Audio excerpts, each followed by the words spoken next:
everybody, and welcome to the long-awaited episode 2 of the Casual Gamer Society. My name is John Haryu. I'm here with my special good buddy, Dave Clements.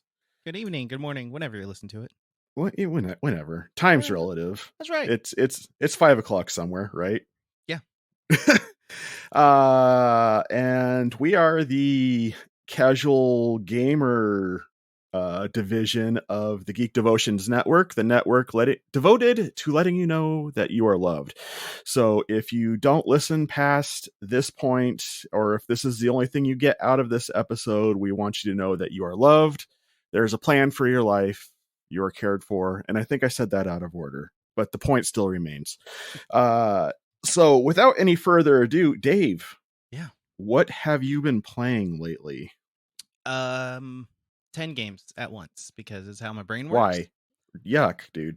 I don't know. I've been this way for quite a while. I think it's only gotten worse with the introduction of like gaming subscription services. So Game Pass, they're always putting new games out, and I'm like, I'm gonna try everything. But my attention has largely been focused on a game on the Switch called Cult of the Lamb. I'll talk about it a little bit later. And I started playing Earthbound, which was I believe, Super Nintendo game. SNES game, yes. I've played that on my SNES when I had one. I totally missed it, and I've heard a lot of good things about it, so I jumped on Nintendo Switch Online. I've started playing that, and then you're going to be playing that for a very long time, sir. That is a long game. I'm starting to figure that out because I have no idea what I'm doing. I'm just like running around the town, like trying to figure out what I'm Which doing. town are you in right now? The first one. Oh yeah, you've got a journey ahead of you, sir. I'm sure. And then because of what we're going to talk about later in the episode, I was like, I need a horror game to play. So I picked up Prey for my Xbox on Game Pass. And that's been fun. Some jump scares. So yeah. But that's it. 3 games this time, not 20. See, I would lose track of what I was doing in any particular game if I were playing it more than one at once. Yeah, it depends on what the game is. With Earthbound, I figure I'm probably going to walk around town for the next 25 years and never finish it. Cult of the Lamb, it's pretty straightforward what you're supposed to do. And Prey, I may end up just getting too freaked out and walking away from it. But you're one of those. You're a scary boy. You walk away from the scary stuff, huh? Sometimes. I did have a situation because you were talking about playing a bunch of different games. I've been playing Power Wash Simulator and House Flipper because they simulate work, and apparently I like to work all the time. I guess I play games to get away from work, but I mean, you're like, I don't have enough on my plate. Ah! I don't know. It's relaxing. Like, I don't know. But I fired up because I didn't work today, my real job. I took the day off. So I fired up House Flipper, and I haven't played that game in a couple of months, and I couldn't figure out how in the world I was supposed to like lay siding on my house. So I closed it and went to a different game. Yeah. I don't know that I would have ever fired it up in the first place, but you know. Yeah. What have you been playing? I actually just last night finished Horizon Forbidden West. For people who have played the first game, Horizon Zero Dawn, this game is twice as long. Like there's a lot of content in it. Like I didn't finish every single side quest, but I did most of them, and I still put in 85 hours into it. Wow.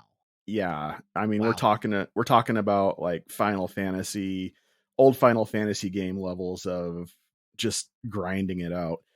And it was interesting because I remember when I first started it, I was really down on it because the tutorial stuff at the very beginning felt super handholdy and very what's the word I'm looking for? Companion questy. Oh yeah. And I'm like, I'm not gonna like this. But once you got past the 2-hour tutorial, Yeah, 2 hour tutorial. Once I got Mm, past that, I'm like, yeah, this is the tasty narrative that I've been wanting. So, and I of need to. course, first thing I did was go out and grind in power level, so I was OP by the time I got to the Right? end. Yeah, I need to go back and finish the first one. It's Dude, again, it's on my list, but my attention span and yeah, it's tied with two other games as my favorite game of the last generation. that's cool. We'll have to talk about that. Yeah, the other two for the inquisitive listener would be the God of War soft reboot that they did when they went into the Norse mythology, and then Ghosts of Tsushima. Okay, cool. I've played both of those games and I finished know you them. I know you've played Ghost of Tsushima because you and I we did a little team uppy thing when they first released the multiplayer of that. So back on the Yeah, PS4. I need to go back and revisit Ghost. That was a great game. It's a fantastic game. But we're Uh, not here to talk about last generation. We're here to talk about the future right now. There yeah. have been a crap ton of game announcements lately. And Dave and I are here to talk about some of those. I'm primarily looking at the PlayStation State of Play that was just on the 13th. Dave, you said what are you covering? You said the I'm Nintendo. yeah, I'm gonna look at Xbox and Switch because I kind of have a shorter list because I kind of picked out the things I was looking forward to the most out Hmm. of both of those platforms. All right. So how do you want to do this? Do you want to go back and forth, or do you one person does their list and the next person does their list? Um, yeah, let's just do it by list. That way people don't get confused at what platform we're talking about. All right. Well, being as I'm only covering one platform and you've got two platforms, let's go with you first because I have a feeling that there's probably less PlayStation people out there in with the Geek Devotions community. So That uh, would be fun to find out, actually. I don't know that we've asked in Discord. I don't think we ever have. That might be something I that might be have to be a poll that I have to throw out there.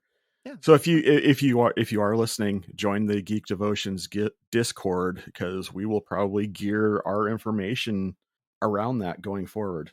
But as for now, Dave, go ahead and run your list, and we'll just talk about things that come up that catch our interest. Alrighty.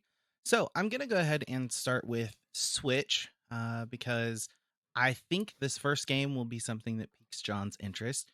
Oh, Uh, at the end of the most recent Nintendo Direct, they gave a teaser for The Legend of Zelda: Tears of the Kingdom, which is the follow-up to Breath of the Wild.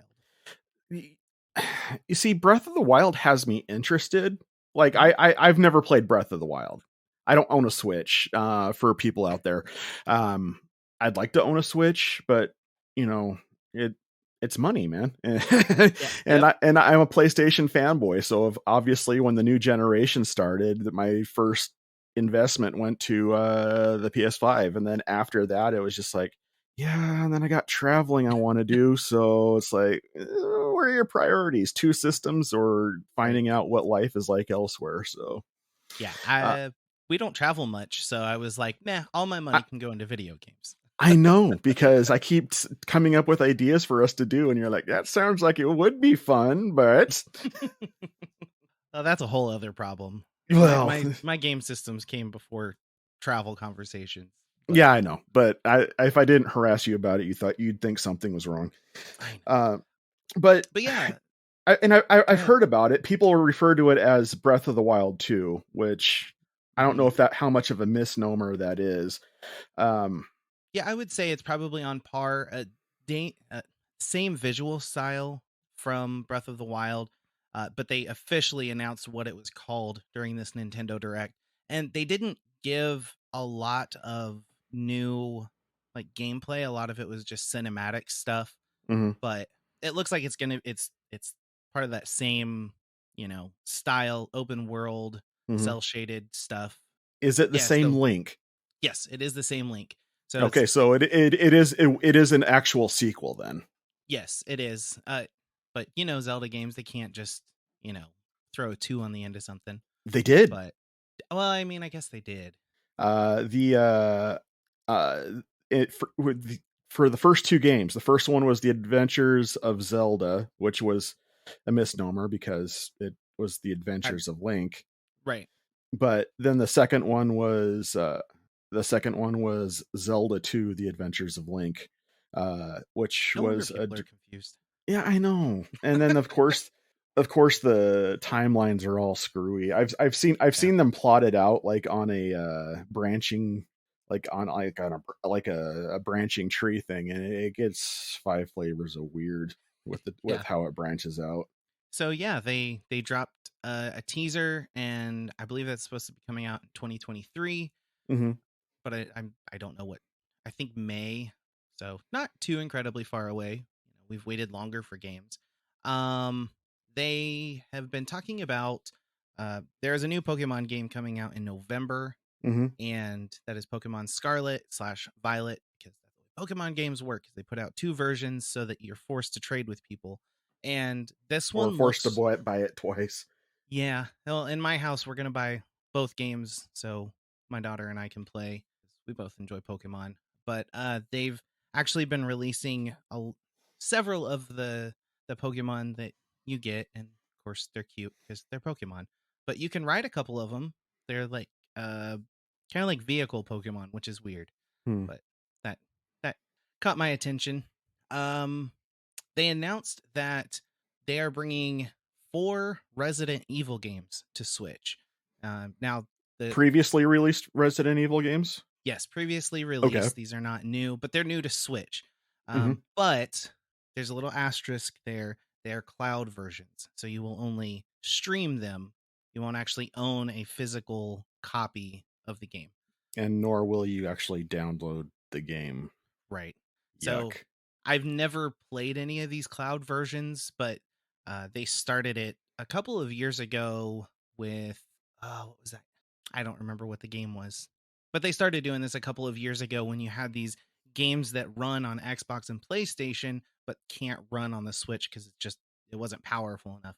But with Resident Evil, you're getting the Resident Evil 2 and 3 remakes, Resident Evil 7 Biohazard, and Resident Evil 8 Village. I will say, and everybody has their own opinion, so take mine with a grain of salt. I have played a streaming game before, not on the Switch, mind you, but on the PS5, and I have gigabit internet, so I'm best case scenario as far as hardware and internet speed, Mhm. and I still could feel a tiny bit of controller lag. Really? Yeah, and so I'm not a fan of streaming. I understand how it's more convenient for the platforms, but it's Mhm. it's not my bag. I I have been using um, Xbox Cloud Gaming, which is Hmm. their streaming version, which only works for select games. Not all games can be streamed. And I've actually not really had too many issues. There's a couple times where there's some lag or the game will just totally drop off. And we've got decent internet here. So I don't know. I don't know if it's a system thing, but I I like it for the way that I play games. The fact that I'm trying trying things out, and I'm not necessarily going to commit to something. It's a Mm. great way to play test the game, and Are you saying just that go. you have commitment issues? Oh, I'm sure I do. I mean, in October, I will have been married for 15 years. It's the longest commitment, other than staying alive. Yeah. So, Children. well, I don't have any kids older than 15 years. I know, but I mean it's a long commitment too. Is the point I'm making? What So else you got on your list there, Davey? that is actually going to be it for the Switch stuff. Oh wait, hold on. There is one more thing because this is exactly what Nintendo did. They are re-releasing GoldenEye 007 to the Nintendo Switch Online expansion pack. So you get to play the old Nintendo 64 GoldenEye with your buddies, and on the Switch, it is going to be local multiplayer, so couch co-op, and online play. So that'll be interesting. It's also coming out to Xbox, but Xbox will not have the online compatibility. I'm curious about that online play for the for the Switch, because again, this is just hearsay for me because I don't have a Switch, but to my understanding, Nintendo's online play leaves a little bit of something to be desired. Which I have actually played the N64 GoldenEye, Hmm. and I know that that can get pretty competitive. So Oh yeah, yeah, um, yeah. Switch's online service is it's not great. Now I've not used it a lot, but they tend to overcomplicate things. I used it the most at the height of COVID, where everybody was in lockdown and everybody who had a Switch was playing Animal Crossing, and that was a pain. They don't have a voice chat, so you got to set up like a third party service or you know hello, Discord. yeah, sometimes you'd have to be like if you were playing Animal Crossing, you would have to go to a certain character, say, I want to open up gates to my island. Like there's like a 5-step process just to get somebody to come over and look at your island for 5 minutes.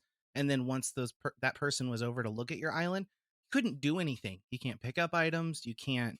Yeah, I don't know. Nintendo's got to work on it because it's not fun. Uh, so if you work for Nintendo of America, just know sometimes it's okay to copy ideas. You don't have to innovate absolutely everything. Right. PlayStation and Xbox have pretty decent online experiences, so Yeah, just maybe. keep with the weird controllers. Like, I'm good with that. Ugh, I'm not. So that is actually the end of my Switch list. All right, what do you got for the Xbox? Xbox. There is a full release of a game that has been in like game preview mode since I think I got my Xbox Series S. So what, 2 years? Mm-hmm. Yeah. So for 2 years, a game called Grounded has been in game preview.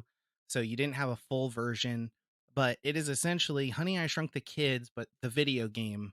And there are different quests, and it's very open world, and you unlock different sections of the backyard as you try to figure out how to become full grown again. So that was fun. I played several hours of the game preview, which is essentially still the full game, but there were more bugs or something like that. No pun Mm-hmm. intended. And that is a scary game because they have spiders, and the spiders are, 3 times bigger than you are. And it's terrifying, but also wonderful at the same time. If you Mm. ever wanted to live Honey, I Shrunk the Kids, this is the game you do it. All right. Next, you have Gotham Knights, which is a Batman spin-off game that basically just follows Nightwing, Robin, Red Robin, Batgirl. Batgirl. Red So, Hood, not Red Robin. oh, that's right. I was thinking, you're right. It is Red Hood. You were thinking of a burger joint. Well, there is Red Robin. There is Red Robin. So Yum. anyway, I don't. This is an exclusive to Xbox. I know it'll be on PlayStation, but I'm a huge Batman fan, and I love Nightwing. So why not? Yeah, and this is actually a sequel to the Arkham series that Rocksteady's Yes. put out. For those of you uninitiated out there who are listening, um, so Arkham Asylum, Arkham City, Arkham Knight, that trilogy, and Arkham Origins, if you want to include the Montreal game that got put out on the PS3. Um, so if you're looking for more of that Arkham action, this would be a good one for you. I've seen previews of it for the PS on the Sony State of Plays in the past. It looks like it'll scratch that itch. The only thing that's really new that it's bringing to the table is the 4 different playable characters. Yeah. Um, I and I couldn't remember if think it's co-op. I was about to say, I think that it will allow co-op, like just um, sit down co-op rather than just a standard online thing. But like you can have someone just join in at some point, like you can in Diablo 3. You know, someone can just Yeah. kind of jump in and be like, "Hey, we're in game for a while." Yeah. Let's see. There is a new, and again, this is not Xbox exclusive, but it was in the list that I saw. The Dark Pictures, The Devil in Me. The Dark Pictures, I don't know, John, if you played any of those games. I have, if you want to include Until Dawn, I which mean, I know. technically it does count because it's the same company. Mhm. Um, but yeah, the I've actually played one of them just on my list for later. But this is the fourth. This is the fourth installment, and this one, from what I understand, so the way these games work, if you've never actually played one, is they're kind of a choose your own adventure horror game, and every decision that you make throughout the game affects what happens later on as you continue to play. You know, you play multiple characters. Uh, Generally, unless you're like super smart and super lucky, you end up killing off multiple characters. But the devil in me has definitely piqued my curiosity because it is actually going to be inspired by H. Holmes. Mhm.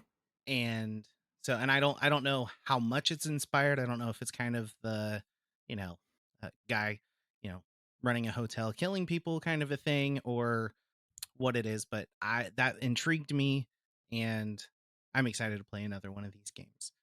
The fact that it's about H. Holmes really has my attention. Hmm. For people who are a little bit more familiar with the goings on of our other podcast, playing games with strangers, we had a little side thing that we were doing initially that was based on H. Holmes that we never finished it for reasons that we don't need to get into, but I do have a little bit of an interest in that individual historically. So, Yeah, yeah. So that'll.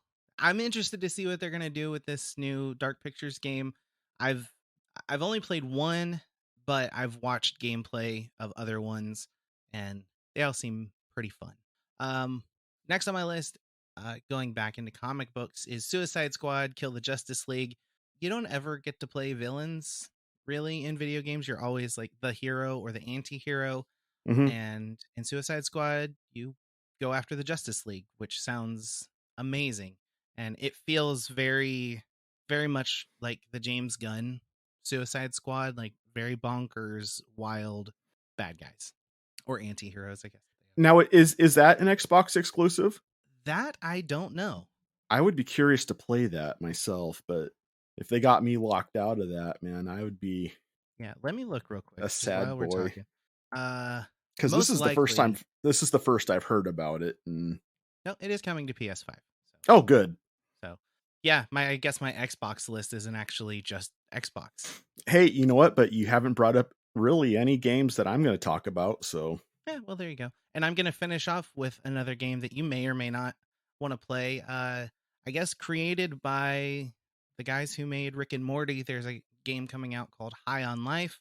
It's exactly what you think it is. Definitely not family friendly in the least, but the art style is super goofy. And I guess you have a gun that actually talks to you. So it just seems really goofy, really off the wall. So it's one of those that I'm like, I kind of want to play this, even though it's nothing I could play around anybody else in my house. yeah. Yeah, I get that. All So right. those are Let's my lists. Awesome. Well, let's run down my list, which is a little bit lengthy, but it's only one system. So, uh, and I'm basically just kind of recapping the most recent state of play. So, if you want any more information about it or want to see anything that I'm talking about, go check out the Sony State of Play from September 13th. You can see it on YouTube and watch the trailers for these games. Um, and if I have anything to say about any of them, I will. Dave, feel free to interrupt me if you've got thoughts. First up is Tekken 8, which at this juncture I figured it would be like Tekken 37 because I swear that there are so many more than 8 Tekken games That is out in an the wild. old franchise that I never played.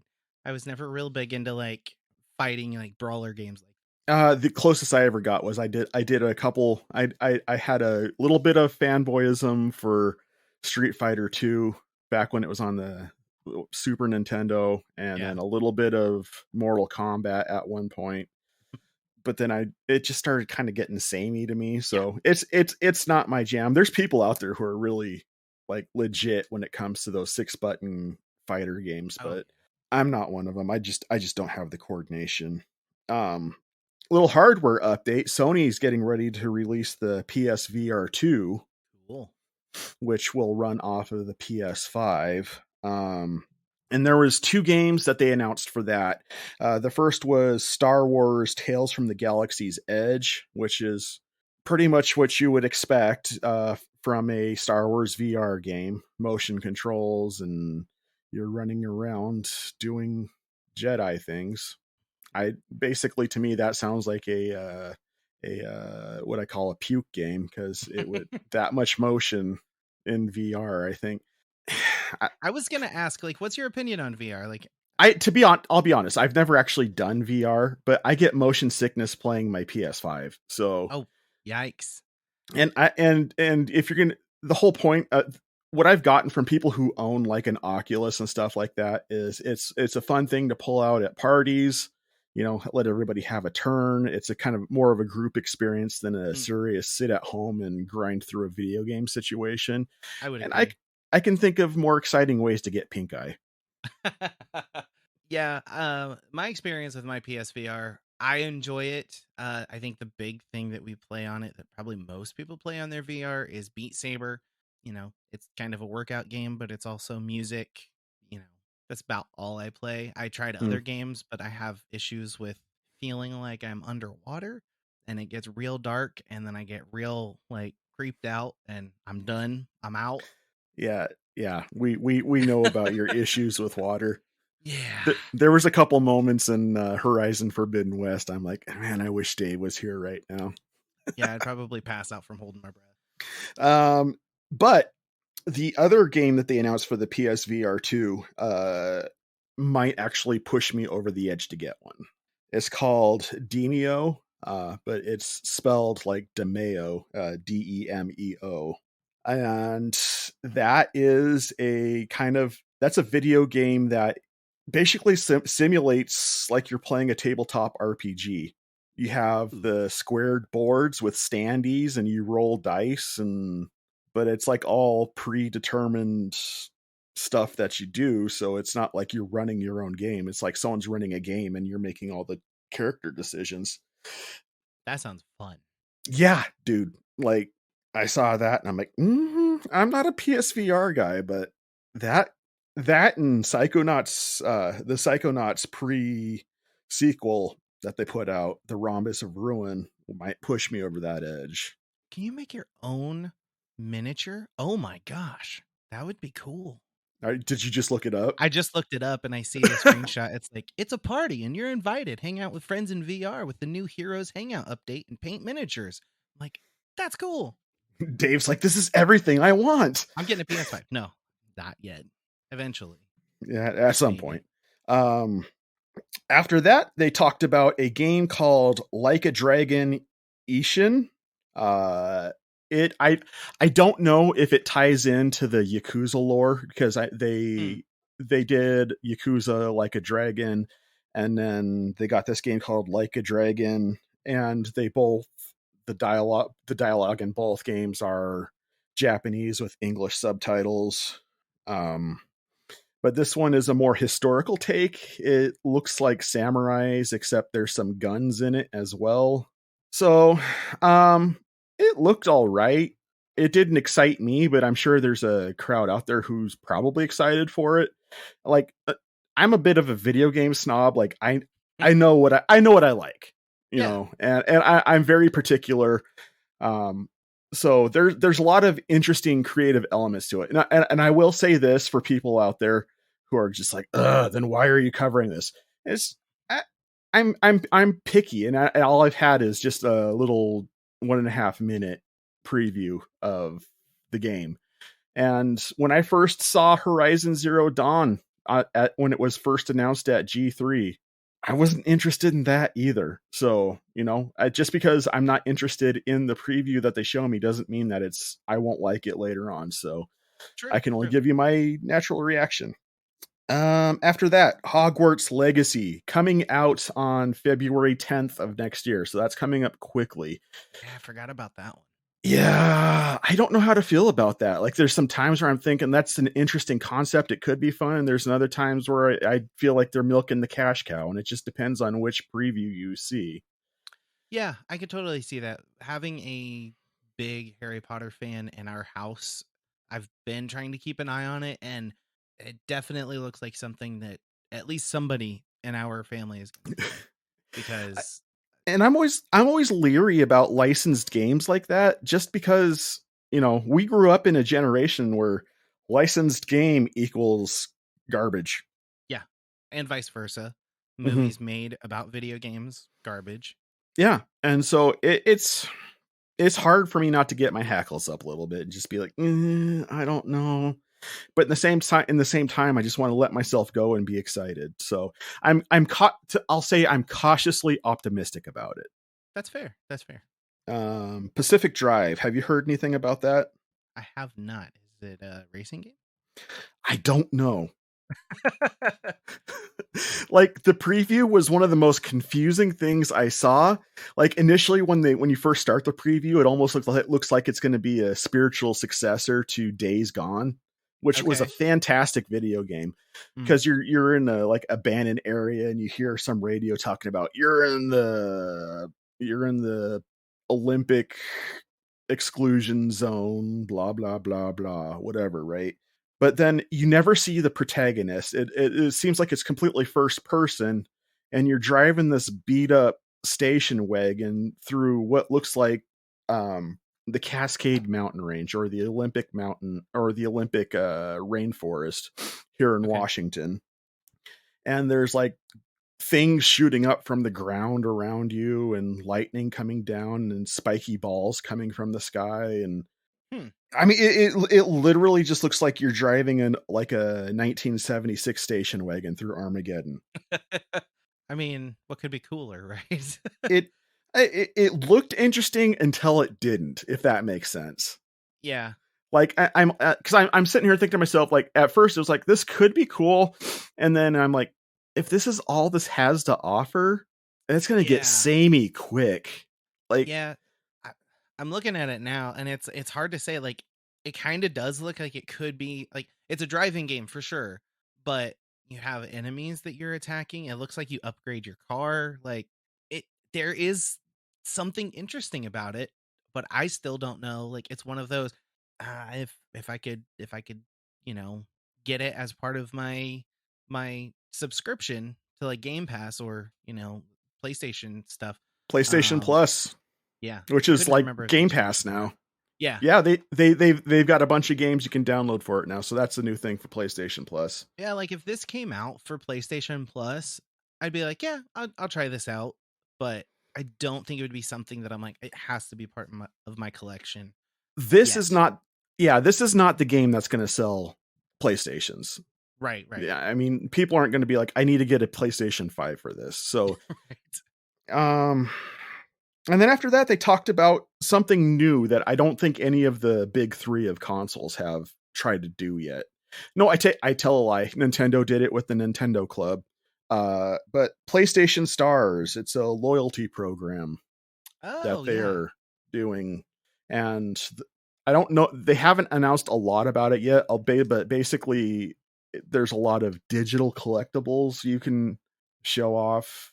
I mean, maybe it's just my age talking, but that just kind of looks dumb to me. I mean, It's we just are like, in the ooh, something digital. yeah, like we're in the age of NFTs, so not a surprise that they would do something like this. Yeah, I don't know. Maybe it's just me, but I don't care. Well, you are definitely like you're the person that's like I need the tactile, I need the package in my hand. I want to hold it. It's because I want an actual thing. I don't Right, want right, right. I'm not making fun. I'm just saying that's the kind of person you um so there's that. If it's something you're excited about out there, good on you. I'm not here to yuck your yum, you know. So, just not my thing. Sin Duality, and that's SYN, not SIN. are. Hmm. Kind of a generic looking JRPG featuring a white haired girl, and everything in it was bland. So, Sure, sounds like a Um, JRPG. Oh, yeah, shots fired. it gave me the same feelings like Legend of the Dragoon and Hmm. stuff like that, where it's just kind of like, hey, if you like JRPGs, this is your thing. Nothing really stuck out about it to me. Nothing bad, nothing good. Just here's another game. Yeah. After that was something that I have kind of sort of been following. It was originally called Project Eve, and that'll ring some bells for some people out there. That sounds Um, familiar. but they have renamed it. It is now called Stellar Blade. And this is also a JRPG, but this one's a little bit nutty. Hang on to your hats because it looks like a post-apocalyptic cyberpunkish JRPG. Starts out with some older Asian dude talking about things that have been going on, and then it goes to the side of his head and half of his head is missing with computer parts coming out of it, but he's dressed in traditional Japanese clothing.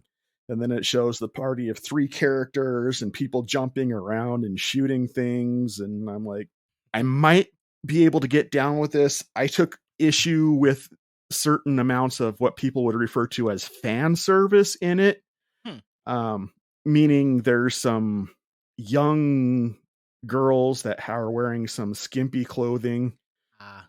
and you almost wonder if there was an engineer that worked on the game that worked on specific jiggle physics, if you catch my Oh, drift. wonderful.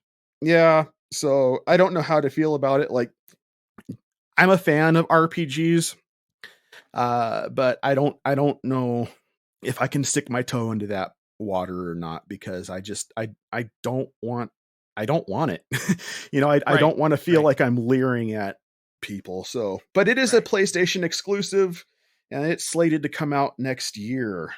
Um, Another PlayStation 5 exclusive that is coming out in 2024. So we're Wow. looking way down the pipeline. There we go. And I am stupid excited about this game. It's called Rise of the Ronin. Now, I don't think it is an actual successor to it, but it looks very similar to Ghost of Tsushima. And you heard what I had to say Mm-hmm. about Ghost of Tsushima earlier.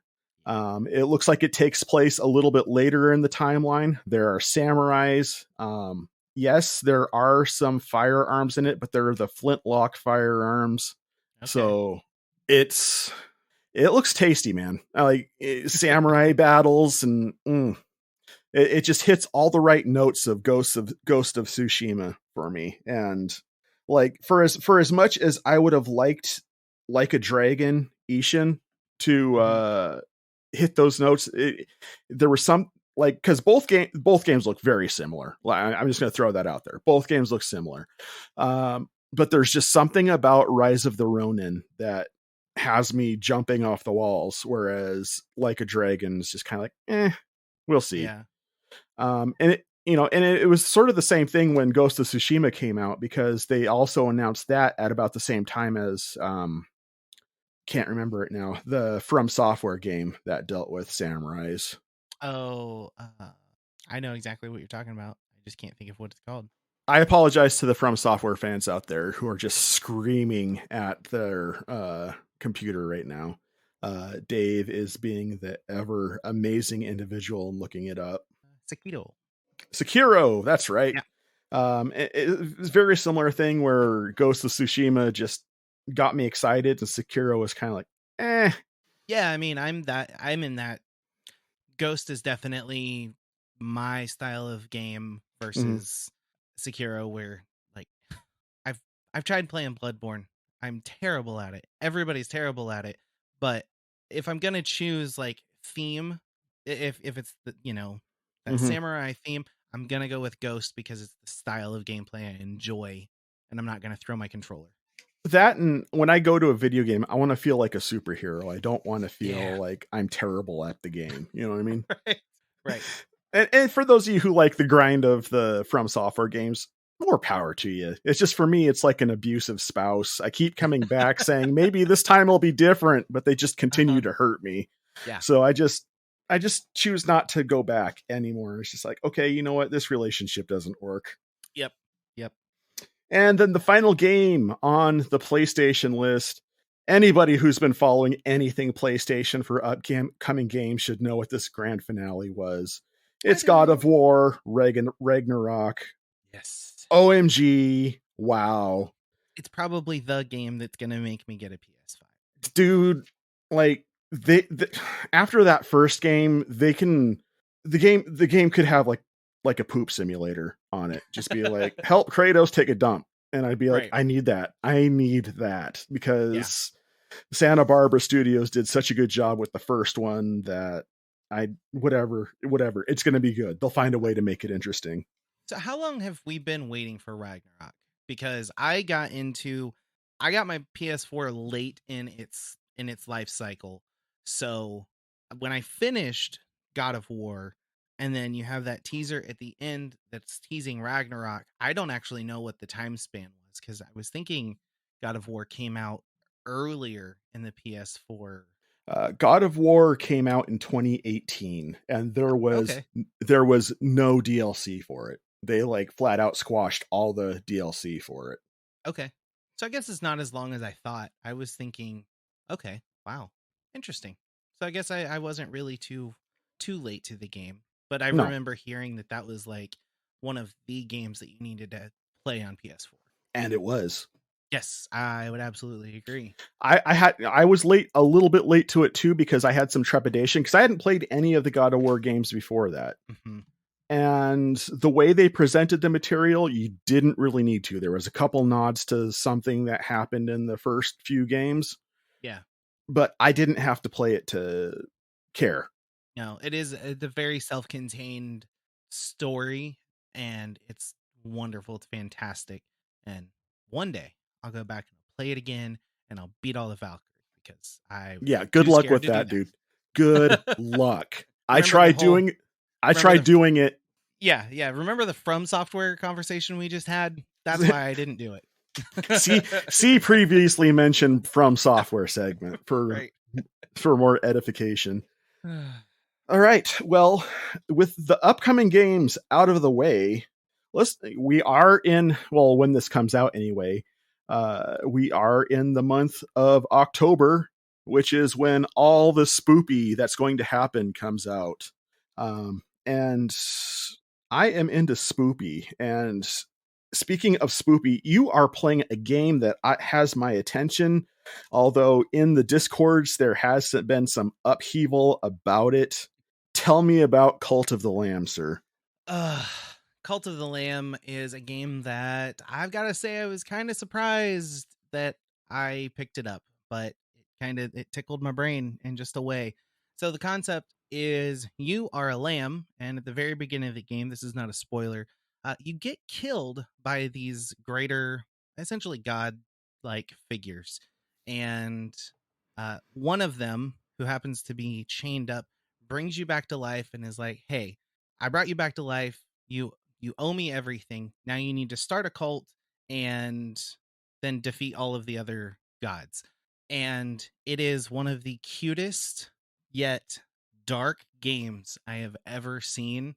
The graphics are just wonderful. They're adorable. You have your little cult followers that you actually get to customize as you bring them in, and you can change them in different animals and colors and things like that. So you have the cute factor, but the actual gameplay is kind of like a farm simulator because you got to take care of your cult, and the other half of it is a roguelike where you're going into dungeons trying not to die to get to the end and to kill the god, the big boss that is there. And you have to do this multiple times in order to beat the game, which I haven't done yet.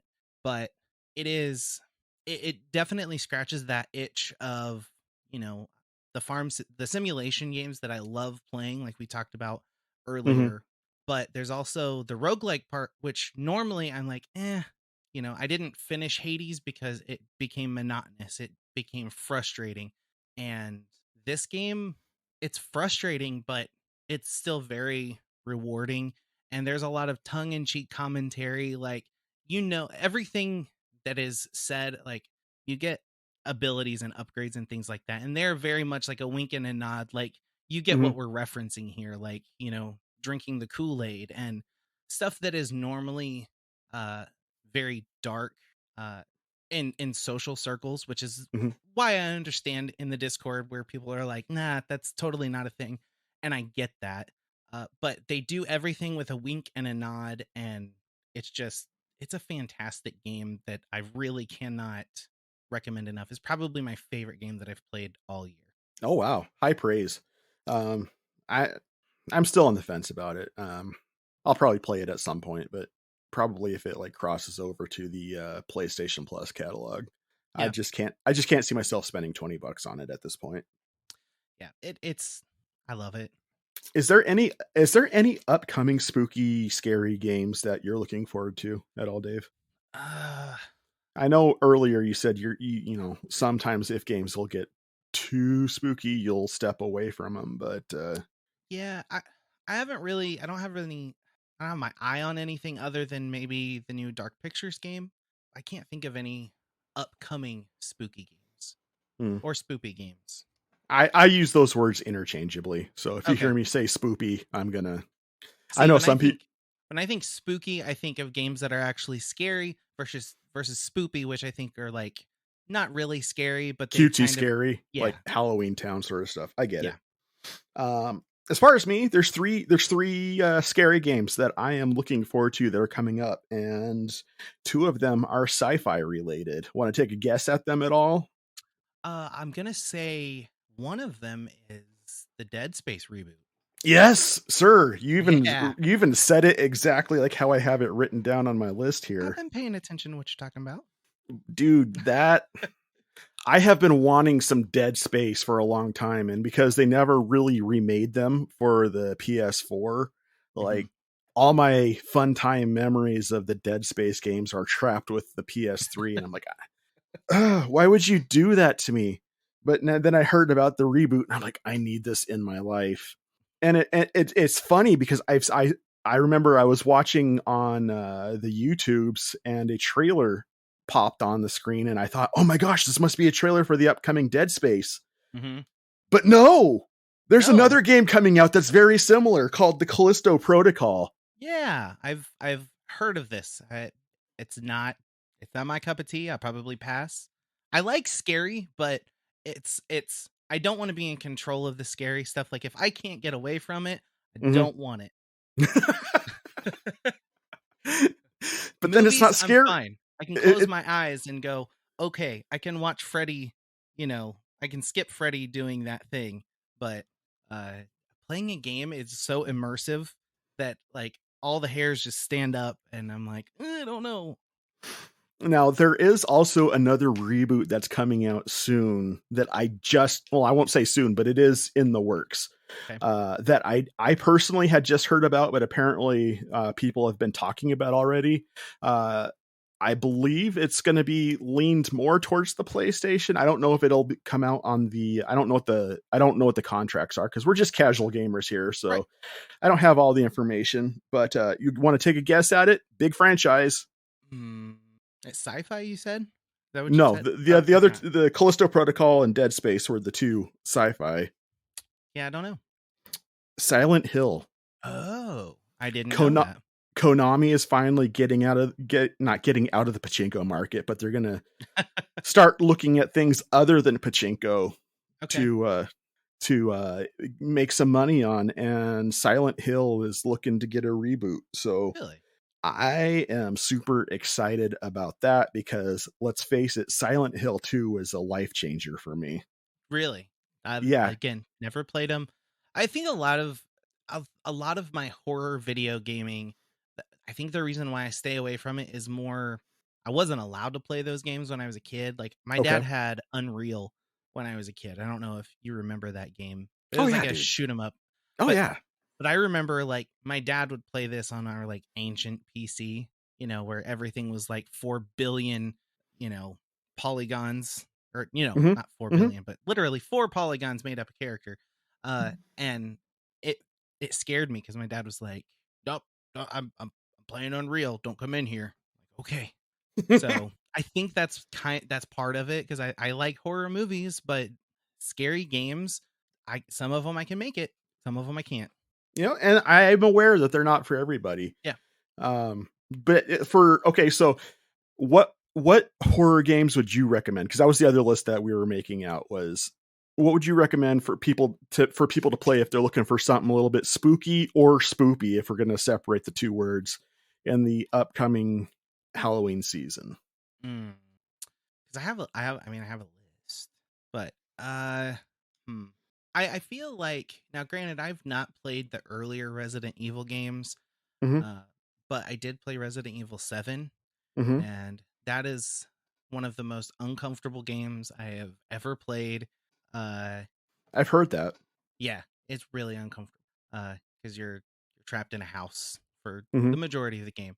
But I think that would kind of be on the if you had a scale, that would be on like this is the really scary thing. Mm-hmm. If you want to like ease into it, maybe something like Little Nightmares. I've heard good things about that, but I've not actually played it myself. Yeah. Yeah, Little Nightmares, it's definitely it's spooky. Mm-hmm. But again, they kind of take a soft approach to it Mm-hmm. because everything's a little cute. It's very Tim Burton-y, but scarier, if that Okay. makes sense. Mm-hmm. So that would be my recommendation.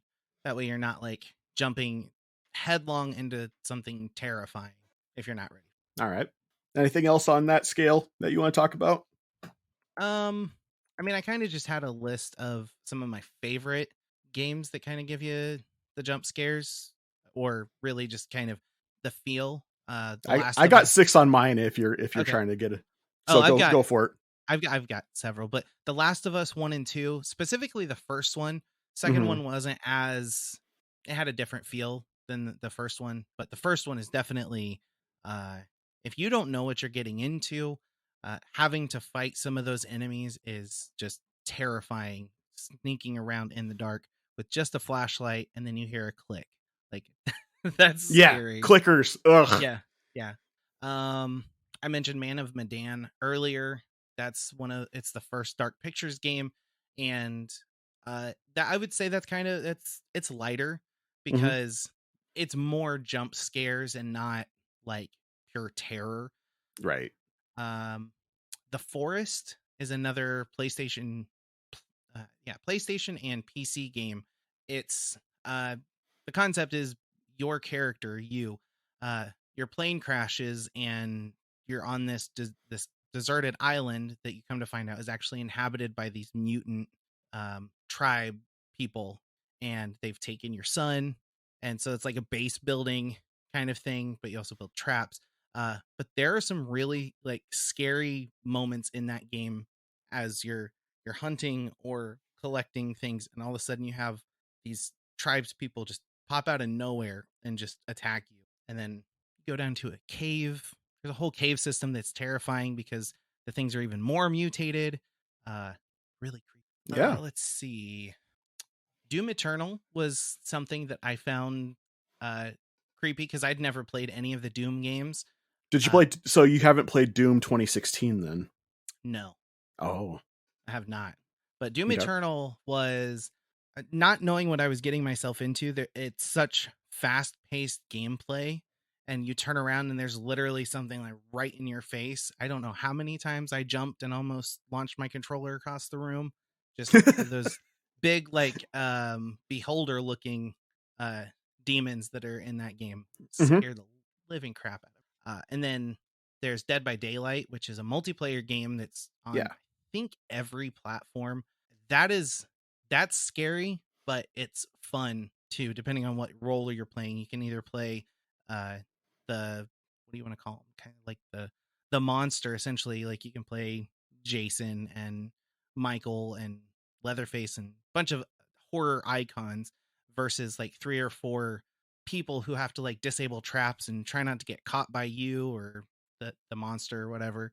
Mm-hmm. So that's fun. If we're gonna go toward the more like cute side, because those are kind of the intense ones, I guess.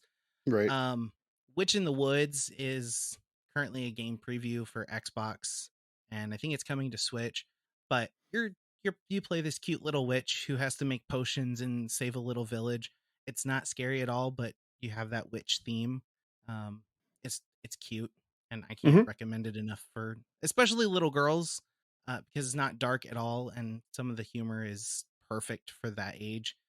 There's a game called Carrion where you play. They call it a reverse horror game where you are actually playing the monster, but it's a platformer game that you play. I don't know what this monster is, but you eat as many scientists as you can as you unlock doors. And yeah, so like think Mega Man, but if you were a monster that was trying to escape a lab.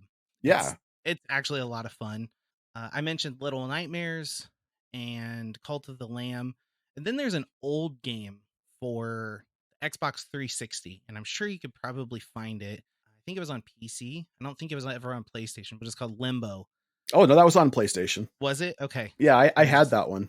Okay, because I remember getting it with Xbox Games for Gold like years ago, and that is that's one of those like it's a little bit heart wrenching. It's a little sad, but it's got a black and white um, style to it. It's kind of dark. You die a lot if you don't know how to play it. It's it So it's a Souls like platformer. yeah, before FromSoft ruined them. So but yeah, I think those are kind of the games that I would recommend getting into if you want spooky games. All right. Dave's list was a little bit more inclusive of the spookier side. Me, Yeah. I tend to steer away from anything that can be described as cute. And I don't have kids too, so Yeah. that's Yeah. so my list is basically a pumpkin spice latte list. It's going to be basic here. You're going to be like, "Oh yeah, that makes sense." Uh Dead Space 2, Dead Space 75. right. No, the Resident Evil 2 remake. Okay. Have you played the remake? I haven't, and I really want to because I've heard that it is It's excellent. it's super tasty. Did you play the original back in the day? No, I've Oh. only played 7.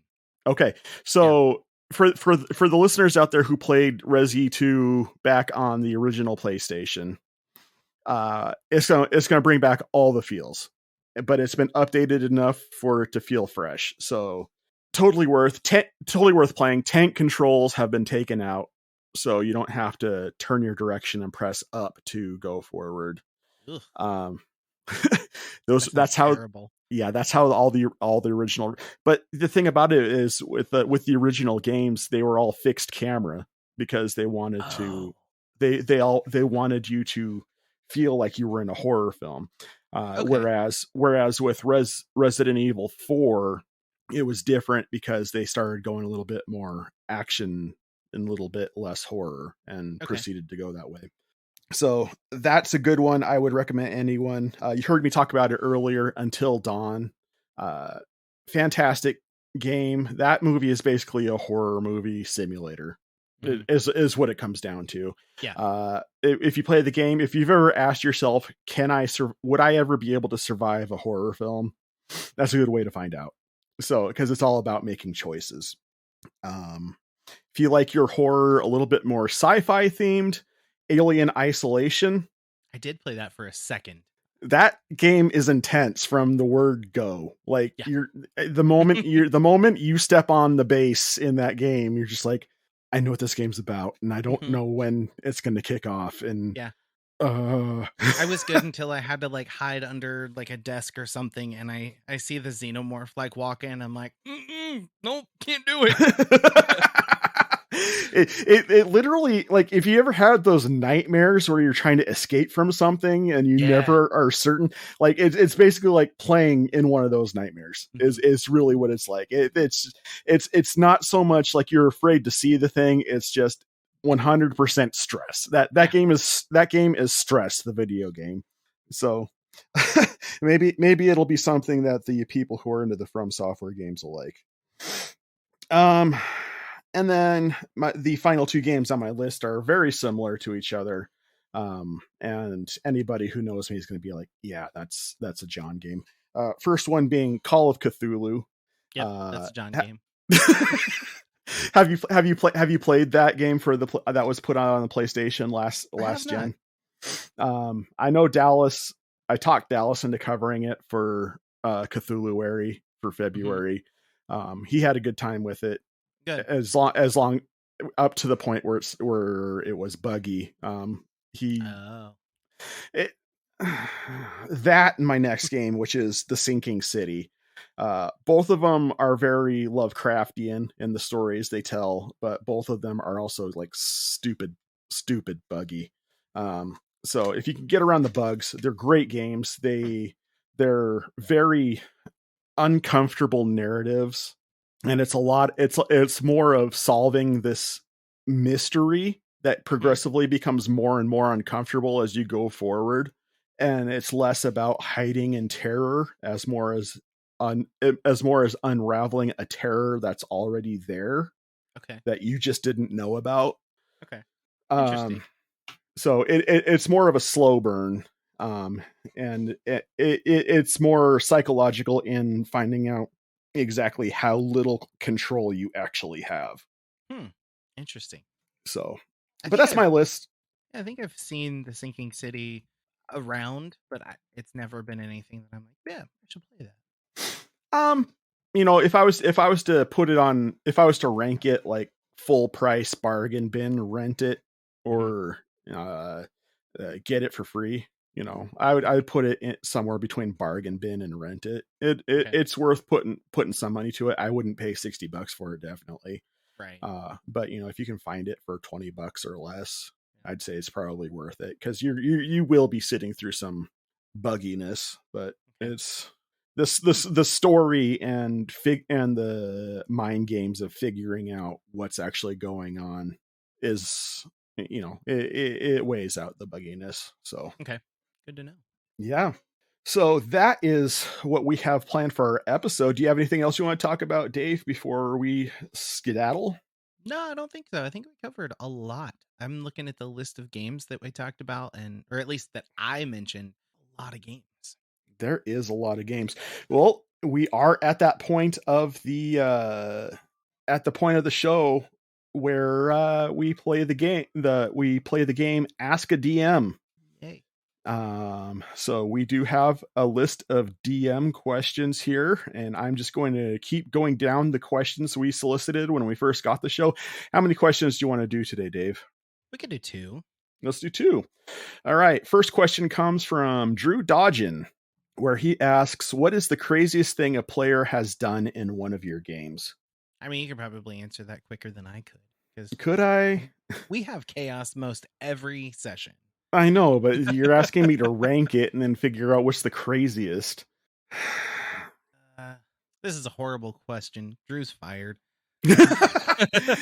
um Now, when you say craziest, I'm not sure if Drew's asking as far as like just zany off the wall, or just like, dude, what are you doing? Um That's how I took it. I took it as the latter. okay. What are you doing? So if I was to say that, I would say, for anybody who's listened to the Playing Games with Strangers show that both Dave and I are on, I would probably say it'd have to be when the characters Orbog and Pooh, who at the time I think were only 8th level, decided to try to face tank a Nightwalker. Oh, what a session. Yeah. And I broke my own rules by applying Deus Ex Machina to not kill Pooh. And I've regretted it ever since, because as a DM, I should have let what happened happen and respected the choice of the player. So that's on me. But yeah, that was just like, why would you, why? Hmm. Why? um Yeah, I don't know that I've had any because my players are still pretty new to playing, so I don't think we've had any like super crazy stuff. Uh, my youngest brother, he's our rogue, and he's just doing crazy stuff just to see what I'm gonna do. And I've taken a page out of your book, and I'm like, okay, you do it, and something's gonna happen, but I don't think I have anything as of yet that has been super like, are you are you kidding me? Like that's something you're gonna do? So I kind of have a non-answer for this. And that's fine. You're still I'm a baby new-ish. DM. Uh, Yep. so cool. Instead of me just going from top to bottom, let's have a little bit of fun with this. Pick a number between 1 and 5, Dave. 3. All right. This next question comes from a friend of ours, Branson Boykin. And he asks, is there an easy way to create stats for an NPC on the fly? Well, you've definitely had to do this more than I have. I will say that I'm trying to find my secret sauce here because I do have a secret way to do it if I need stats. But the first thing I will say that when you're new to DMing, your initial thought is I need to know the stats of everybody before I bring them into the game. Mm-hmm. And that's just simply not the case. I will say that the only time you really need to stat out a character is to basically, if they're going to be in combat at some point, or if they're going to be a part of the campaign for a consistent length of time, where they might need something like deception or something like that.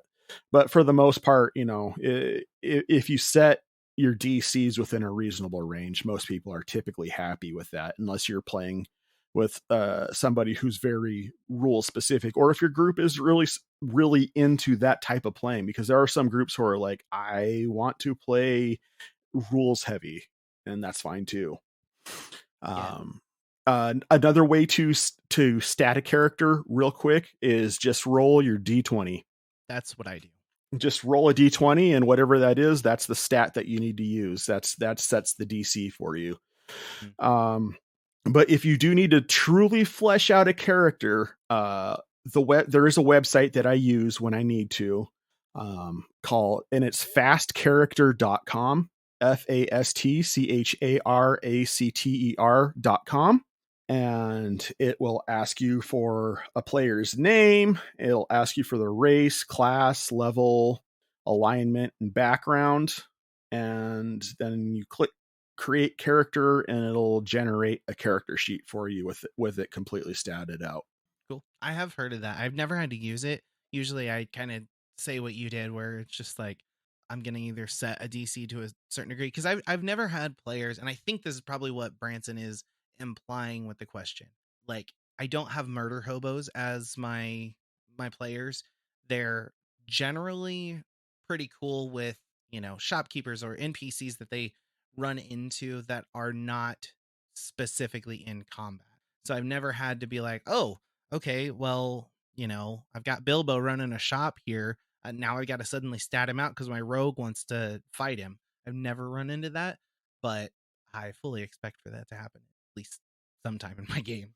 I think as a DM, as long as you've established that actions have consequences, that typically will curtail most murder hobo activity.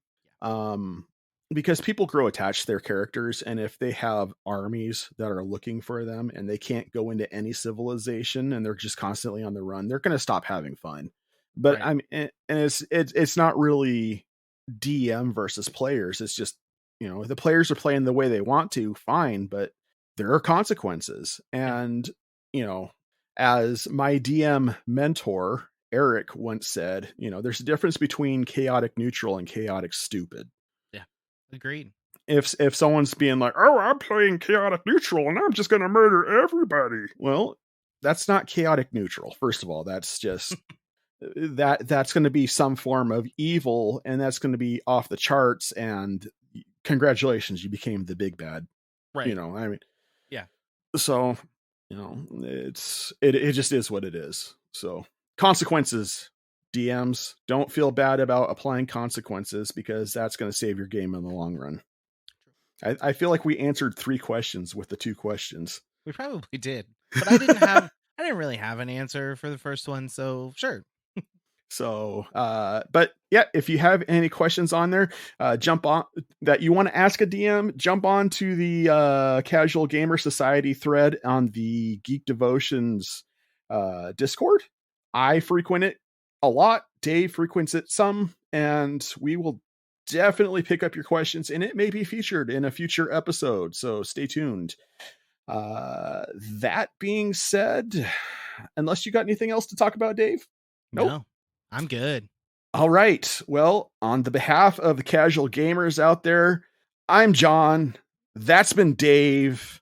And keep on gaming, you gamers. I don't know. I'll come up with a tagline at some point. Good night, everybody.